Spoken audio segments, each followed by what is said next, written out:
forward. The momentum pressed you back into your seat, and you just kept moving those throttles against the wall, and the old bird would slowly gain momentum, and she started building speed, and you kept waiting for just a little bit of indication that she was ready to fly. And when she finally did take off and clear of the brush at the end of the runway, you knew it was, you'd had some real excitement. And we'd be just there watching our own particular aircraft and making sure the old girl got down the runway and got in the air. Perhaps the riskiest part of any mission is to take off in a whole group through a dense cloud without any notion of where other planes might be. So there is always the danger of collision. The sun would be coming through, and you could start seeing aircraft popping up out of the clouds, but there were so many popping out because there are bases all over East Anglia that you wondered which one was yours that you were supposed to tie in with. The deeper inside Germany the target, the more defenses the 8th had to penetrate. Such raids were very costly, but such targets had to be attacked.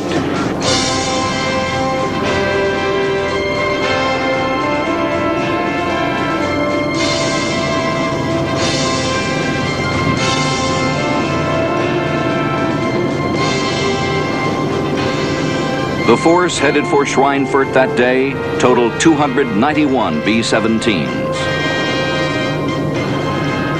Flying over the channel, if it was a clear day, the atmosphere was such that we would make these long, long contrails, and it could be seen from 100 miles away. The Germans didn't have any problem spotting us.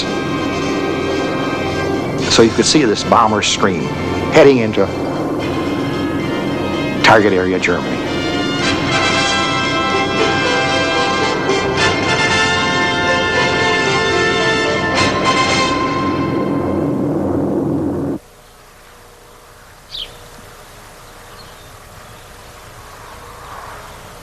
Americans were thought to be big talkers, little doers, and there was a certain amount of resentment.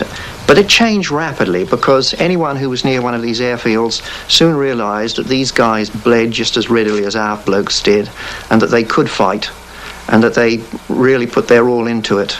And you began to hear people who at first possibly were a little hostile suddenly talking about our boys.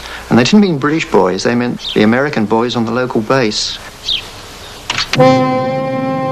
October 14th, 1943, en route Schweinfurt. It was an article of faith in the 8th Air Force that B-17s could defend themselves by flying in a combat box in which their many guns provided shields of fire. It was not easy to maintain station. The turbulence buffeted the planes. There was always a danger of collision. At that altitude, the physical anguish was almost as bad as the fear. You know, it's very cold, maybe 60, 70 below zero. And you have to keep reaching up and squeezing that tube from your oxygen mask because the moisture in your breath will condense it, freezes up, and stops the mask up.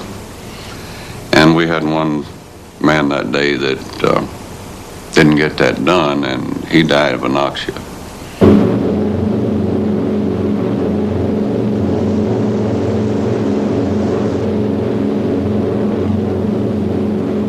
In the fall of 1943, the fighters could escort the bombers to just beyond the German border. After that, the bombers were on their own. Low on gas, the fighters headed home. They had done what they could. It seemed that no sooner when the tail of our friendly fighter escort was still visible going home, and here comes the nose of the Luftwaffe.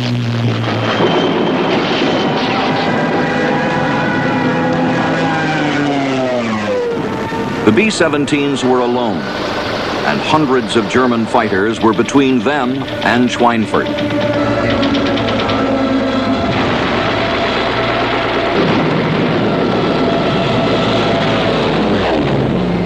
see a B-17 start circling down with smoke coming out of its engines, you know that it's not a game anymore, that there's some death going on there.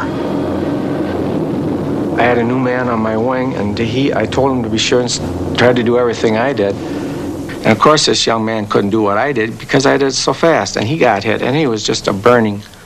I tried to tell him, get out of here, bail out. You can't say anything. There's radio silence. You can't talk. And you try to motion to him, go away. I was trying, and the co-pilot was looking at me, and they're flying right beside me still. And finally, they did peel off, and I never did know what happened to them, and they never made it back. I imagine they crashed. It was just blazing away, But then I had lost another one of my fellows. I really didn't even get to know him, because it was his first mission with me. And here he was. He got killed. They were 5 miles high, and they had no place to hide. They still had 2 hours to go to reach their target. So far, 30 of them had been shot out of the sky. 300 men.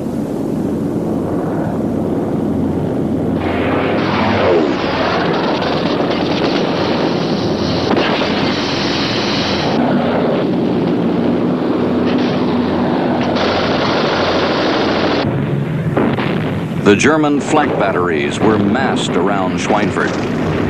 They filled the sky with jagged metal. Flak is, I guess, probably the roughest part of a bombing mission. You can't shoot back at it. You can't do anything about it. All you can do is fly through it. If you weren't hit, you felt the concussion of the vacuum where the shell exploded, and then the airplanes would buffet along through that.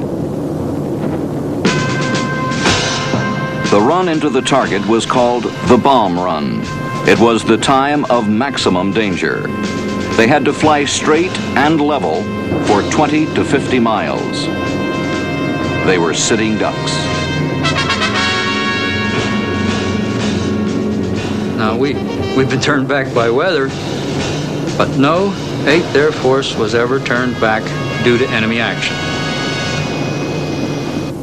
It was incredible what some of these people did. We never retreated. Once we were committed to a mission, that's one thing we never did was retreat. I mean, there was no such thing as retreat.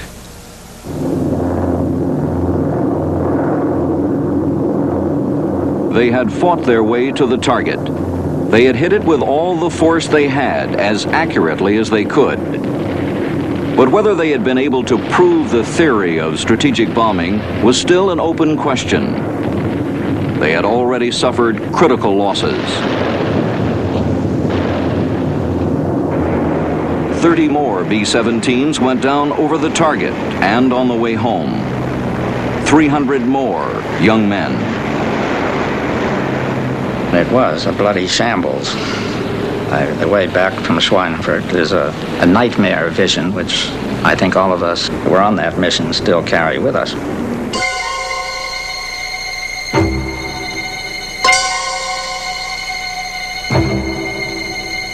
Dear Dad, I still consider my Army life good fortune no matter what happens. I'm the same fellow you always knew, only a little stronger in my personal convictions.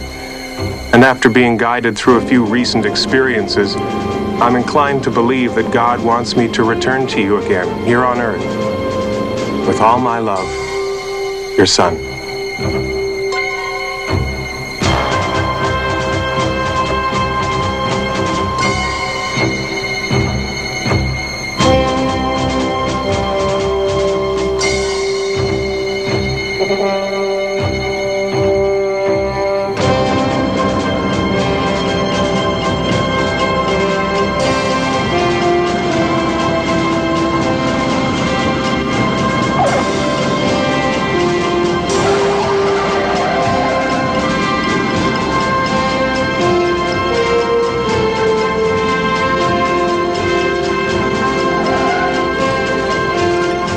The one thing about the 17, no matter how they got shot up, that they made it back.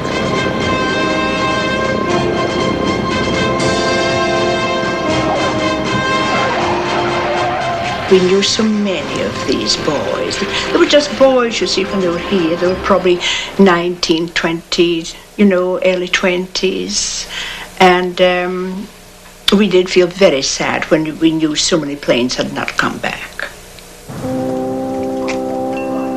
60 planes had been lost, 600 men, nearly 20% of those who had set out.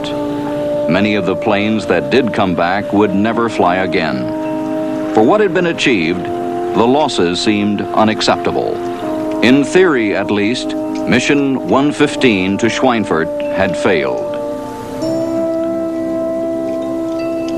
Colonel Milton, who had led the raid on Schweinfurt, reported to the commanding general. I simply described the mission from start to finish, what had gone on, what we had done. And well, I didn't say so. My own view, and that of a lot of us, I guess, was that daylight bombing was becoming a pretty hazardous profession, unescorted on deep penetrations. The mood in headquarters might have been desperate after Schweinfurt.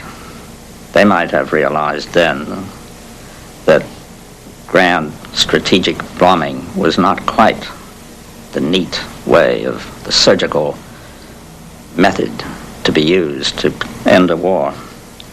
But that was their worry. It wasn't ours. Our prime worry was to get up, do the job, and get back. And to do that 25 times, if possible, survive, and go home.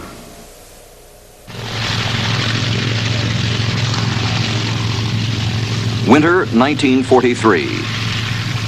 The future of strategic bombing hung in the balance. After Schweinfurt, it was clear that B-17s alone could not range freely over Germany without fighter escorts. The escorts they had fought well. They just could not fly far enough.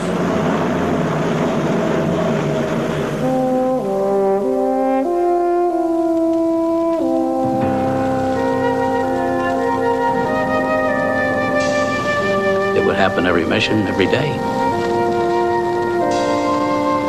They died from in-air collisions in the English fog. They died from bullets, from flak, from breathing fire. They kept trying. They kept dying.